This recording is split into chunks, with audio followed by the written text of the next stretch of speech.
madaxweynihii hore dalka Jamhuuriyadda Somaliland Mudane Daahir Rayaale Kaahin oo maanta qayb ka ahaa martida lagu soo casuumay xafladda qalanjabinta jaamacadda Dartmouth ee faraca magaalada Boorama waxaana uu madaxweyne Daahir Rayaale Kaahin uu khudbadiisa uu kaga hadlay xaaladda guud ee dalka iyo maraaxilkii guud ee uu soo maray dalka Somaliland dalkana nabadiisa inaan wada ilaalino waa waajib in nabadda la isku tuurtuuro oo laga dhigo sheeko la isku haysto looma baahno nabaddu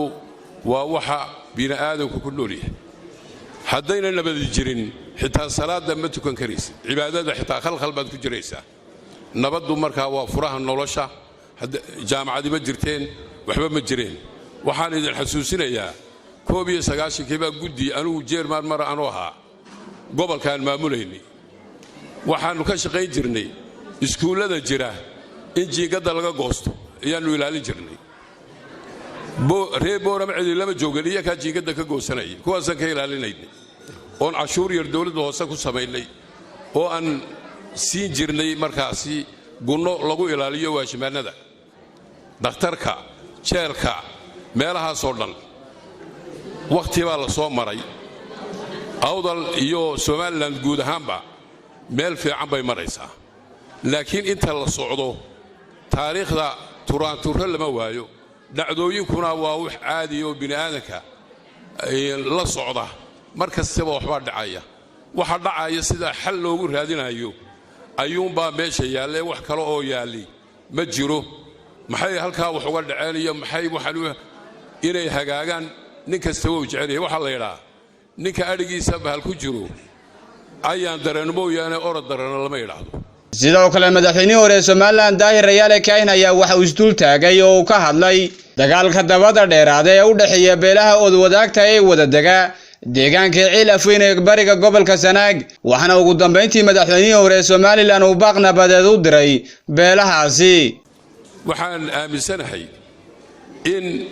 loo dadaalayo dadka oo boqol ergal loo diray Somaliland isku tagtay ilaahay waxaan ka barayaa inuu nabad ku soo dabaalo aqligana ilaahay u soo celiyo dadka walaalaheena bariga dagaalku ka socoyo oo ka dhaxeeyo wadad walaala ah wada dega abti ilma abti iyo waxa isku ah Soomaalidu mushkiladeedu waxa weeyaan abtirsiin wax la yiraahdo ayaa siiyay qaar baa dilay abtigi dilayo waa qabiil kale qabiilka soddon iskugu timaadaan ka abtiga ama in abtiga ba ka xiga waa wax Soomaalida ku talaalan oo cudur Soomaalida ku talaalan oo ilaahay inuu Soomaalida ka daweeyo loo baahan yahay waa fidnad way bilaabantaa laakiin fidnadu markay bilaabato siday ku dhamaato way adag tahay waan xasuustaa gobolada markaan madaxweyne ku xigeenaha Burcana 3 bilood baan joogay Ceergaabana 3 bilood iyadoo la isku leynayo waxay suuro gashay nasiib wanaag inaad dadka heshiisiyo oo nabad ay noqdaan maamul dawladeedna laga dhiso haddana maanta waa taa dhibaatada iska dhacday ilaahay waxaan ka baryayaa inuu maantana ilaahay nabad ku soo dabaalo oo ay nabad noqdaan dalkeennana runtii uu inagu filan yahay horumarku maalinba in baa soconaysa maalin qura room laguma dhisin baa la yidhi waan socod doonaa waa la gaari doonaa horumarka haddii ilaahay yiraahdo waxaan idinkula talinayaa dhallinyaradiinaasi inaad dalkiina u fikirtaan halkanaad leedihiin meel kalood leedihiin ma jiro shalay markii xamar laga soo qaacay ninka soo gurigiisii u yimid back home ba ka dhacay laakiin nasiib wanaag wixii halkan laga bilaabay ree awdal waxyaabo badan oo wanaagsan oo sameeyeen oo marmarka qaarkood ay iska dafiraan baa jira idinka bilaabay jaamacad idinka nabadii bilaabay dawladnimada idinka dhisay la idilma sheegan karo marti kuma tiidina si fiican wixii nagu raadsada taasana kula talinay waxa kaloon halkan ka hambalyeynaya dhalinyarada maanta ku guuleysatay aqoonta waxaan kaloon hambalyeynaya waalidiintii ku soo dadaashay professorada halkan jooga baan hambalyeynaya wada jir waa in lagu wada shaqeeyaa haddii wax khaldan yihiin isku tilmaama